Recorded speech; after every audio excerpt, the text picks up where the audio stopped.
that people understand it better. Can you describe the value-added tax that you support in more detail? It seems like the objections to it are that the tax is passed to the consumer, which makes it regressive, so why would you support it?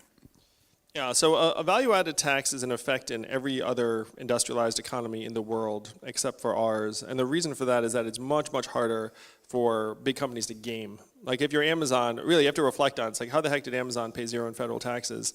That's not their fault, it's our fault. We've just designed a system that has enabled them to, and it's not an anomaly either. Their lifetime tax rate over all the years in business has been 3%.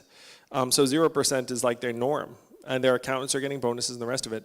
So every other advanced economy has already figured this out, except for us. Now, the great thing about a value-added tax is that it gets the money from where the money is. It's almost impossible to game. The knock on it, which is accurate, is that people with lower levels of income spend a higher proportion of their money on various consumer goods, and so a value-added tax proportionally hits them harder. Now, happily, you can do what many other countries have done, which is you scale the value-added tax based upon the nature of the goods you're looking at. So you could exempt various consumer staples or have a lower rate on various consumer staples, and you could really stick it to people who buy yachts or really expensive things. And so the only drawback to exempting or scaling back the VAT on certain categories of goods is just you make less money, which is fine. So there's certainly going to be some scale involved in terms of the value-added tax. Would not be a blanket on everything. It is also the case that companies will try and pass some of that along to consumers.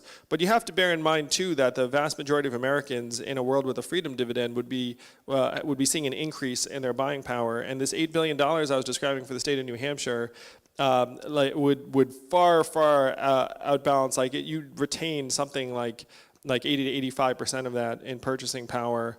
And it would be a net win for about 95% of Americans. Now, our income inequality is so grossly out of whack that the top 5% are holding a staggering amount of wealth. And so the question is, how do you get some of that 5% out? And the other measures that people are discussing, frankly, will not be as effective as a value-added tax. Because when Jeff Bezos gets his money, we'll get it from Amazon. But then you know what Jeff does with his money? He spends $1 billion a year on rocket ships to go to Mars for a company called Blue Origin that he has in his backyard. So then when he buys his rocket ships, we get some of that money too. You see, there's like no way out. So here's a question about open primary.